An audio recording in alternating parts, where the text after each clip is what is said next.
Hello,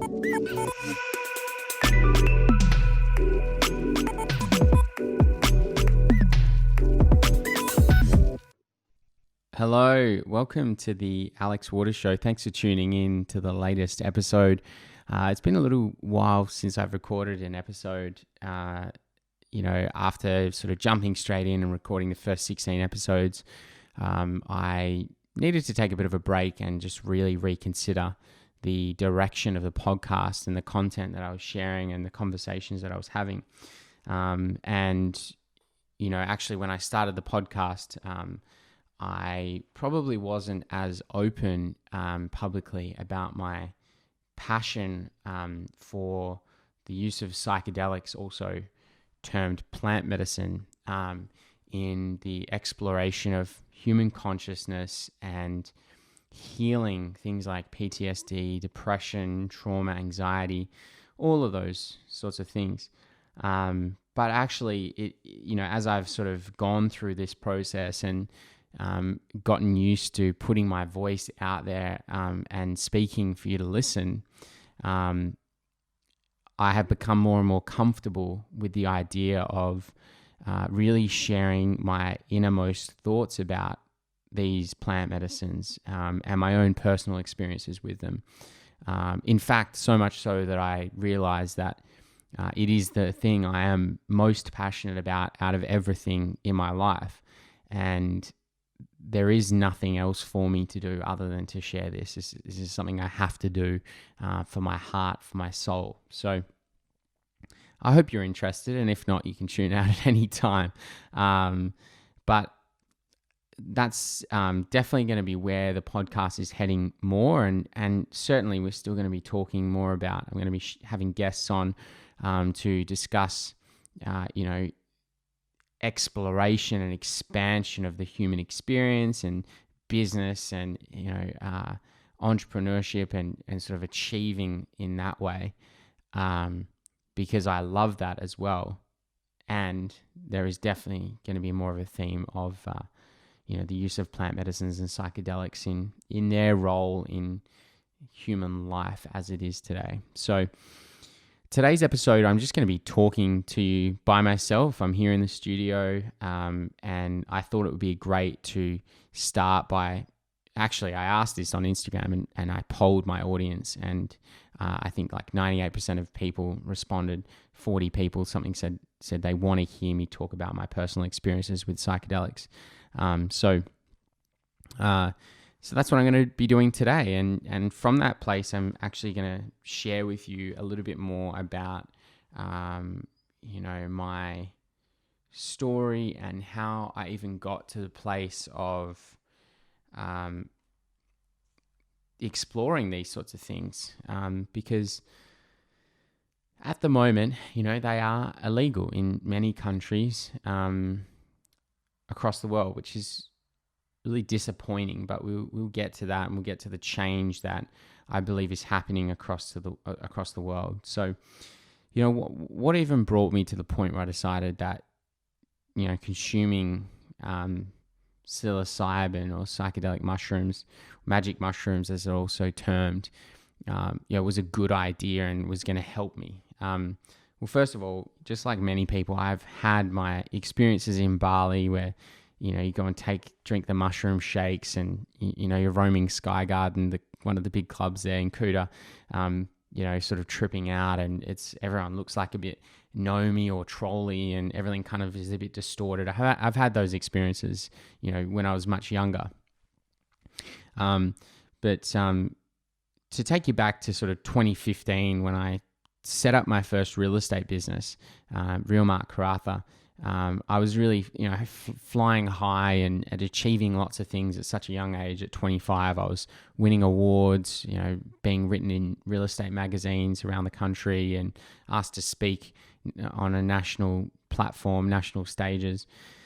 I started this business, and then mid 2016, about sort of 6 months in, I'd taken my foot off the pedal a little bit. I thought I'd kind of won, and surprisingly, sales stopped happening and the business kind of almost ran out of money. And I realized at that point that we had no money in the bank, and it was a real struggle. I had the bank, those private numbers spamming my phone every day, like just people who we owed money to constantly calling. It was an incredibly stressful time, and I actually ended up getting counseling at the time. And I'd gone through a breakup 6 months before, where I made the decision to break up with my girlfriend, and she didn't know it, but it was because I'd cheated on her a lot, and I just wasn't the person. I wasn't a great person in many ways at that time. And so here we are, mid-2016. I've gone from the heights of everything, having so much money all the time. I used to drink Cristal champagne on a Thursday night in my Karratha apartment, which was like $350 a bottle from Dan Murphy's, and to basically having nothing. And at this point, I had to take a minimum amount of money out of the business weekly. $25 a week is what I was living off to pay for food. And I used to get a big bag of rice, those big bulk chicken breast packs, and peas and corn, and I would make fried rice for the week, and sometimes a zucchini slice as well. And I used to make that and put it in the freezer. And I also started intermittent fasting at the time because I knew it would save me money if I was only eating between 2 p.m. and 8 p.m. every day.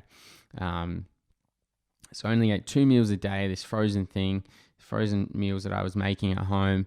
And I was actually really depressed. I realized that without money, which I thought was everything, without money, I had nothing. I didn't have good friends around me. I didn't have a great relationship with my family. I wasn't doing things in my life that were lighting me up. I was just working constantly. And whilst I was making money, the validation of that was filling me up, or at least to a point, but it wasn't sustainable. And so, I had to start asking myself the hard questions of like, why are you here? And I started to realize, and I started to search for the answers, and I, sort of made a commitment to myself to take a bit more time off the next year in 2017. And I started to do that. Things started to improve a little bit. The business managed to get back on track. We got through that period. And then mid 2017, I was still, sort of looking for the answers. I still wasn't deeply happy, even though I felt better than I had the year before. And I stumbled across Preston Smiles and Alexi Panos, who became two of my mentors and coaches. And Preston, I did an extensive amount of coaching with. Now, just to pause there, is why I felt like I needed to search for these answers was because even though I felt a little bit better, there was still things in my life whereby I was doing certain things even though I knew it wasn't in alignment with what I wanted. So in my head, I knew that going out drinking every weekend, getting completely right-off drunk, and I mean right-off drunk. I was an alcoholic. I used to drink during the week. I used to go out on the weekend, and I was always vomiting every weekend. I thought that was normal. So I would go and do that, and in my head, I knew it wasn't the right thing to do, but for some reason, I couldn't seem to change my behavior. And it was the same with women. I deeply wanted to be loved and have a great relationship, but I'd never had one in my entire life, and I was 27. Never had a great one. I'd had them. They were just always toxic. And I didn't know how to change. I didn't know what I needed to change. Like, I just was unaware. As humans, like, we don't know what we don't know. We can't see those things. And so, lo and behold, I went through Preston and Alexi's training programs, did an extensive amount of coaching with Preston, and, started to bring awareness to these patterns in my life. Like, oh, I go out drinking because, I use that as an escape from my reality because I'm actually not happy in my day-to-day life. Or I go out and sleep with women, or I used to cheat on my girlfriend because I relied on the validation of that interaction, the external validation, of that interaction to fill me up, because I wasn't filling myself up. So bringing awareness to those sorts of things and starting to make quite drastic changes during this period of my life.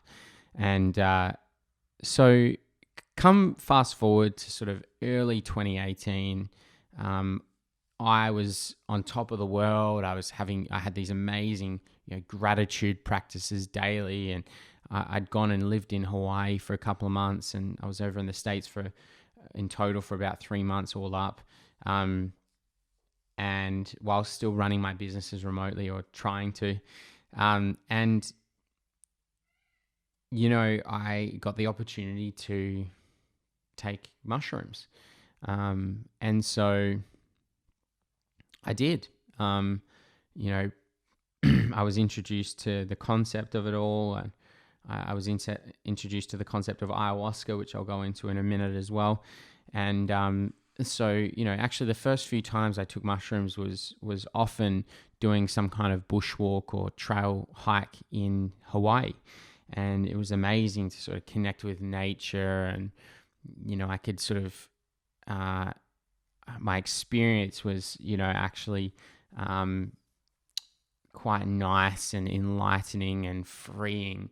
But I wasn't taking a substantial amount at this point, and I also wasn't necessarily doing it in the right setting to get what I wanted out of it. And so, I remember one time in Hawaii, I had a decent amount, and like a standard dose, I suppose. And I was with one of my friends in the jungle, and we just found this spot. We went for a big walk, and we ended up sitting and meditating in this kind of space for about 5 or 6 hours, and this huge storm had come, and the whole thing was just me resisting. I just didn't like the whole experience. I was struggling. I didn't want to be out in the rain. I couldn't get comfortable. It was just me resisting the entire experience of letting go. And what that was a representation of for me was that my entire life I was controlling so tightly, including the way I expressed myself, trying to control how people perceived me, controlling every aspect of how I looked and my being, because I was afraid that if I couldn't control that and portray a certain thing, I would not be accepted. And so, fast forward a month, and I was now in Los Angeles, and I got the opportunity to sit with ayahuasca in an ayahuasca ceremony. And ayahuasca is traditionally from the Amazon. It's the ayahuasca vine mixed with the chacuna root, and it creates like a tea, and the active compound in that is DMT, so different to psilocybin. And the way that it's made into the tea, and the combination of those two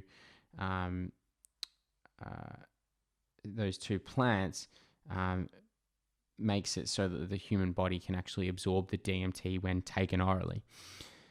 And so once again, I had this ceremony, and the whole time I was just resisting it. Nothing profound happened for me. No profound experiences happened. I was quite disappointed, actually. I'd heard people having these enlightening experiences, ayahuasca changing their life, and here was me, and I had it, and it didn't happen. And I was so disappointed. And then about 48 hours later, I decided to sit with psilocybin mushrooms again. And it was at this point I decided to take about 8 or 9 grams of mushrooms. I can't quite remember the exact amount because of the form it came in, but and so for those listening who don't understand this, 2 to 3 grams is about a standard dose. 5 to 6 grams is what we call a hero dose. 8 or 9 grams plus is what's considered a God dose. And those names are representative of the different experience that can be had through the intensity of taking those doses. By the way, there is no known overdosable level or quantity of LSD, of psilocybin, of DMT, scientists have been unable to find an overdosable level, as in it is not possible for your body to absorb the amount quick enough that would be required for you to have an overdose. I think something like the estimated overdosable level of mushrooms is something like 2.3 kilograms. And here we are talking about me taking 3 grams or 8 or 9 grams. 2.3 kilograms, it's thousands of times that. It would almost be impossible for you to consume it to get to that point. So I just say that because there's a lot of propaganda out there about what these substances and plants will do to you. And everything I talk about is obviously my own experience. But so I I was in Northern California, and I decided to take this dose of mushrooms. And, when you're taking this stuff, it's important to have 3 things really right. It's setting, and intention. Set is like your mindset. Setting is where you are doing it, that you feel safe. And then your intention is what your intention is with the journey. And so for me, if you recall back to me in 2016, I didn't love myself. I didn't feel good about who I was. I had all these patterns that I wasn't happy with my behavior. And it wasn't actually getting me to a place of living the life I wanted to live. And so my intention for this ceremony was to have my heart blown wide open and to experience unconditional love. That is what I wanted. And I took this dose of mushrooms, and, I was sitting on the beach, and I was with a friend, and at about, an hour and a half in, I had this sense that I needed to be by myself. And so I packed my backpack and I walked across the road, and there were these mountains over the road, and, this sort of trail walk. And I walked up into the mountains, and I sort of found a spot that I was overlooking the ocean, and, I was pretty high up, and found a spot in a bush, and, in the scrub off the trail, put down a blanket, and I sat down. And I closed my eyes, and I let the experience take over. And, I just recall at this point starting to lose a grip on who I was, or who I thought I was. Starting to almost detach from my identities of who Alex is as a person. And my intention, if you remember, was to experience unconditional love. And I started sitting in that question. I asked myself, how much love can I receive in this now moment? Understanding that unconditional love is available to all of us at any moment. It is here in the universe, and all I had to do was open myself to receive that energy. That is what we talk about when we talk about self-love. It is, where do you think it comes from? Where do you think it is cultivated from? It's cultivated from within and around us. Not externally grabbed, but rather received from the energy of the universe. That is my belief anyway. And so I started to, lay down, and I felt my heart just open. That obviously my heart wasn't actually opening, but that is the energy that I felt was here in my chest, just something opening. And I felt this beam of like white light sort of shining into my chest. And I started getting tingles all through my entire body. And I'm actually getting them right now talking to you about this, because the experience is what I experienced. It is not just something that I logically know. This is what I experienced. And I get these tingles going all up my body, through my entire body. And I started to cry. And I started to that feeling started to intensify. It was like this white light just beaming into my heart. And I started to cry and cry and cry and cry. And I realized that what I was experiencing was unconditional love. That at 28 years old, for the first time in my life, I knew what it felt like to love myself. And that experience changed everything about my life, because I didn't know what that felt like before then. Someone could have told me to love myself, but I didn't know how to. I didn't know what that felt like. And so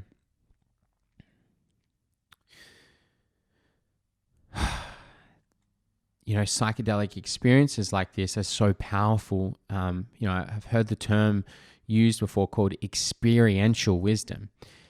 Your body and your brain are literally simulating an experience that you are having, and you remember it. And what is actually happening while you're tripping, while being on these substances, what it does to your brain, the psilocybin does to your brain, is it shuts down the default mode network, which is the back part of your brain.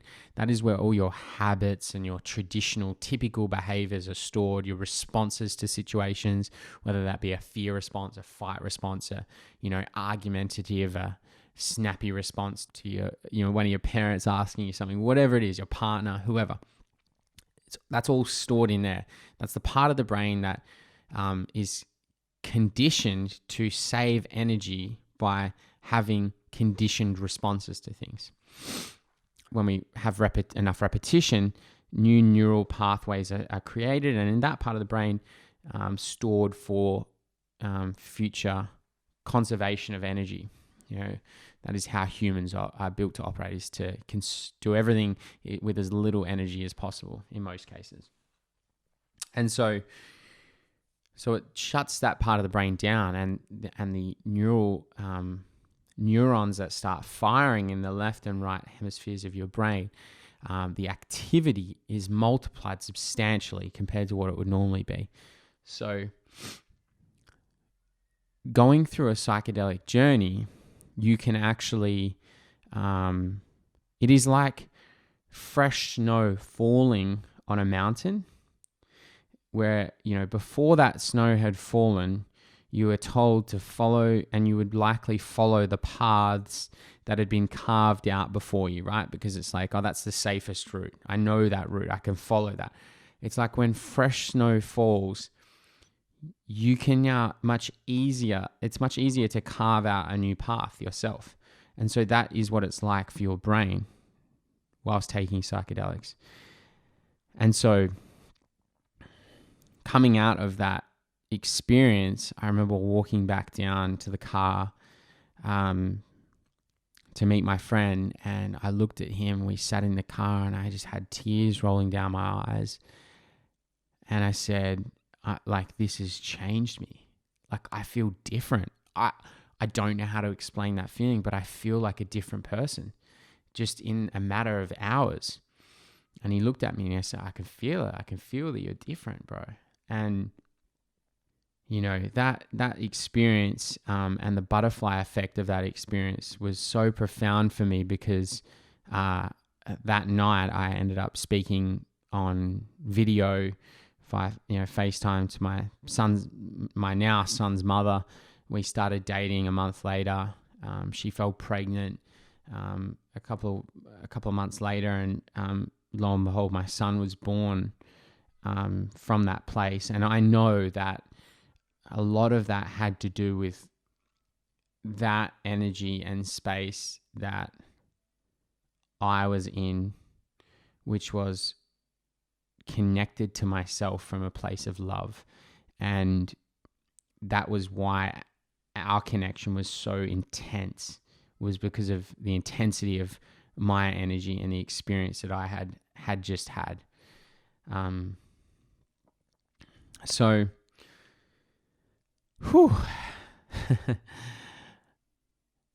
if you're still with me on this episode, thanks for listening. It's nice to be able to share this kind of experience from my heart. And, you could tell I got quite emotional in that experience. It's a real blessing to be able to feel that and remember that, and share it with you. So that, from there, that was like one of the biggest experiences I'd had. And since then, it's been a process of consistently, taking mushrooms when I feel called to do it, when I have a clear intention. And, I spoke about my son's mother just then. We were together for maybe 16 months, I think. And, look, although we kind of had this intensity of our connection, in my emotional immaturity at the time, at least for me, I don't think we gave it enough time to get to know each other before we made such a serious commitment, like having a child.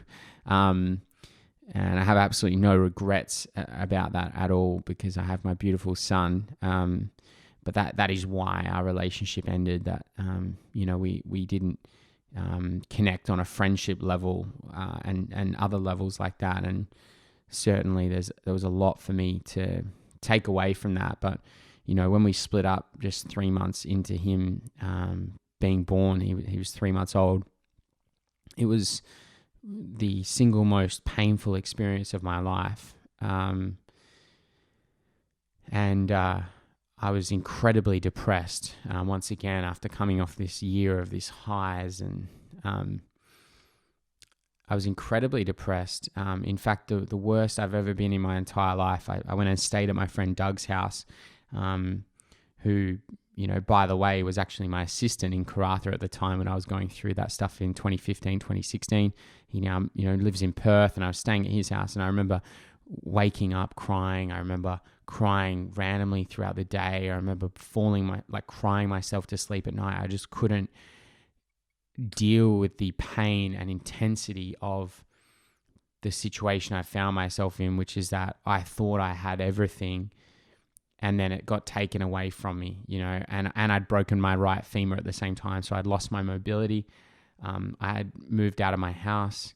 I didn't see my son every day. I was no longer waking up next to the woman who I thought I was going to be with forever. And it was incredibly crushing. And it was incredibly challenging for me to start to take responsibility for whatever part I played in that. And I don't say this lightly, but mushrooms saved my life. There are people who go through experiences like that, and they take years and sometimes decades, and sometimes people never truly recover from those kinds of experiences. They let them crush their souls forever, and they stay defeated. And some people, unfortunately, end their lives, And I was fortunate enough that I had experience with, psychedelics, and I was able to access it, and I was able to use it responsibly and help me process my own emotions and bring awareness to the parts of myself that were creating these situations in my life. So I think it's, kind of responsible of me to talk about set and setting and intention. The number one thing about taking psychedelics is that you feel safe in the environment you're in. You hear these sort of stories about people having bad trips and these really intense, challenging experiences. And in a lot of cases, you'll hear that, they were at a party, it was at someone else's house who they didn't know, there were people around them, they started to freak out and people laughing at them. That is not the ideal setting. For me, often it'll be a set and setting where I will go and meditate for half an hour to an hour before. I'll sit and bring myself to a place of safety within myself. And I will be sitting in ceremony with myself only or one other person. I wouldn't recommend taking it by yourself until you've got a bit of experience, because it can get challenging. And, journaling and writing out my clear intentions for why. Why am I doing this? Why am I choosing to explore my unconscious mind? Why am I choosing to consume this plant? What do I want to receive from it? Because the thing about, having a trip, having a journey with this stuff is that you can't escape yourself. You can't escape your own mind. And everyone has a shadow. And so in my experience, when you are experiencing a challenging time, or what people might call a bad trip, it is that you are faced with something uncomfortable about yourself or about your reality. And you can either go into it and allow that experience during the trip and accept it and deal with it and process the emotions, or you can fight it and resist it. And the fighting and resistance of that is what causes the challenge in many cases, what causes the really difficult experiences. And so, that's why it's often helpful to have a guide with you, someone who can support you through whatever you might be experiencing. And, there are many, many experiences I've had that have just been completely light and joyous and incredibly freeing, and not always incredibly challenging. So I hope that's given you a pretty good overview of, at least one story of why I'm so passionate about psychedelics. I want to share one other thing with you, which is my experience with the toad, also known as 5-MeO-DMT is the compound name. And this comes from this is the excretion from the back of the Sonoran desert toad in Mexico. They squeeze its warts onto like a glass pane. It sounds kind of weird. Don't get me wrong, it sounds super weird. I get it. They squeeze the warts on its back. It secretes onto, like, say, a glass pane, and then that crystallizes, and they, shave that off, like scrub it off the glass and turn it into a powder. And basically you put it in a glass pipe, and smoke it. And is probably one of the most powerful psychedelics that has been discovered by man. And for me, it has provided me with two of the single most profound experiences of my life. And significant changes have come from those experiences. So, I just want to preface this by saying that all of this for me is the point of all of it is about exploring myself, my own consciousness, but also accessing freedom and liberation.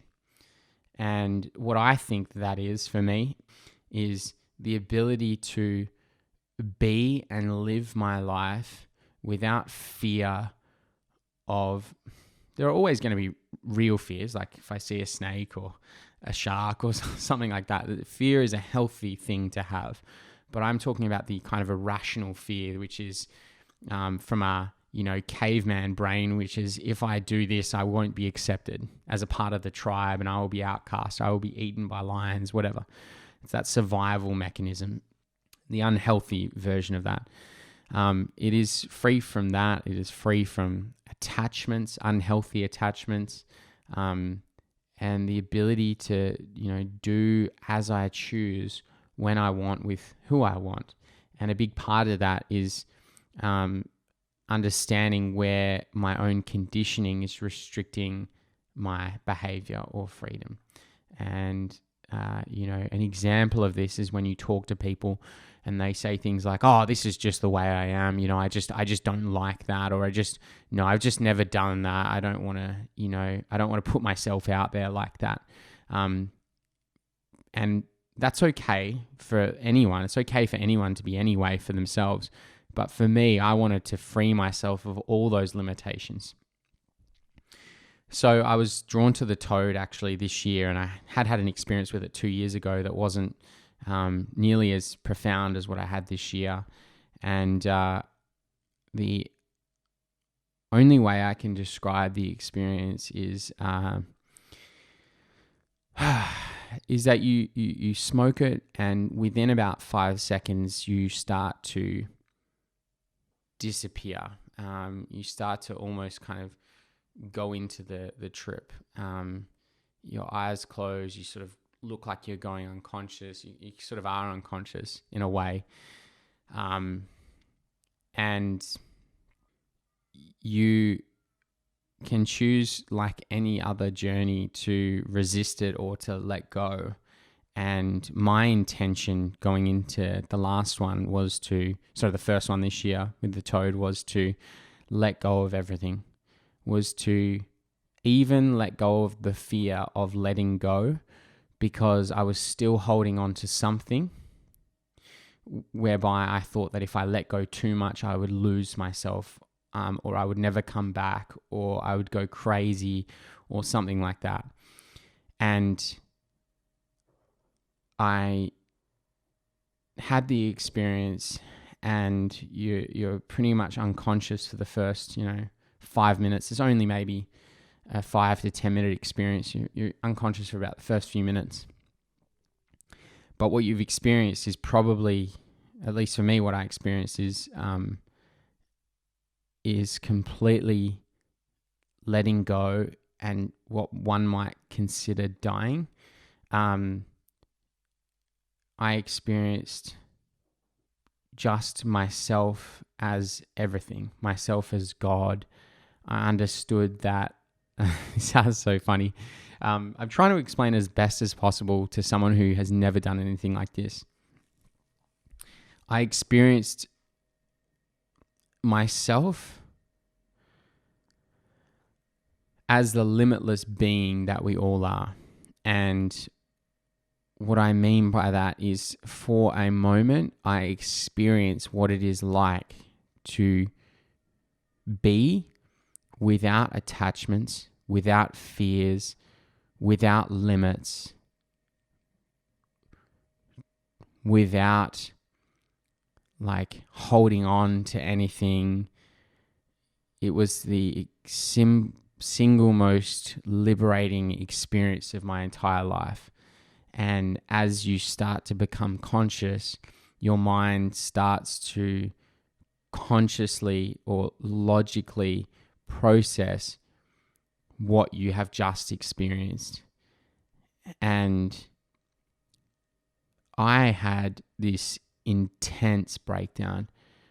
The experience was so overwhelming for me. I screamed in joy, and then in overwhelm.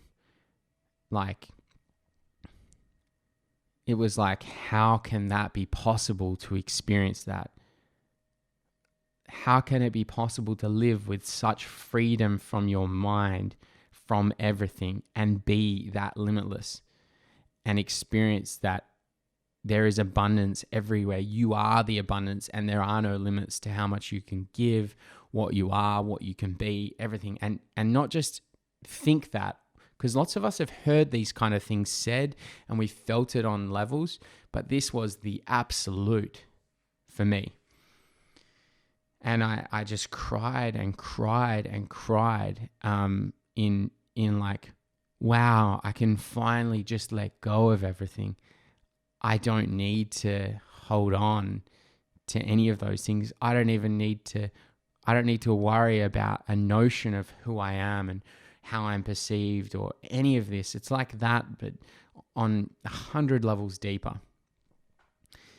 And so, that was earlier this year. And since I went back, I went with a couple of friends, and I went back again by myself. And, since doing that, I've just noticed a huge shift in who I am as a person. and attachments that I thought I would have just don't exist anymore.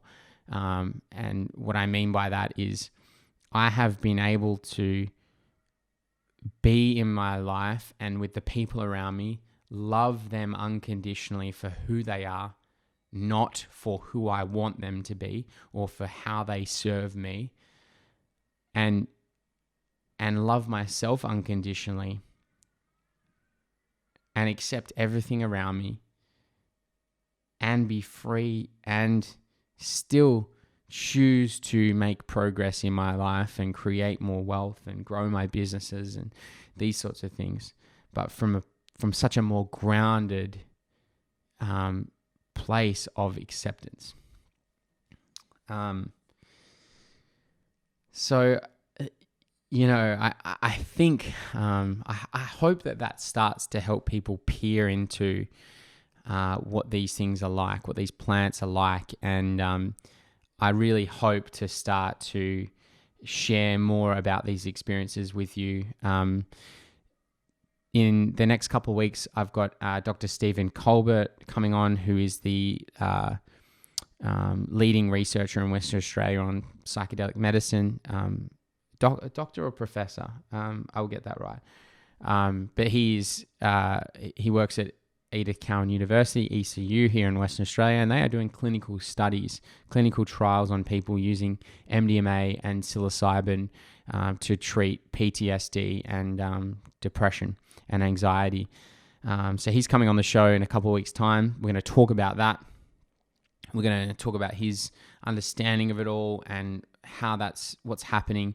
There's been decriminalization happening in 2 states in the USA, whereby this stuff is completely decriminalized. In fact, in Oregon, there's actually they have legalized it, and people can now be registered to clinically prescribe or serve in a ceremonial way psilocybin.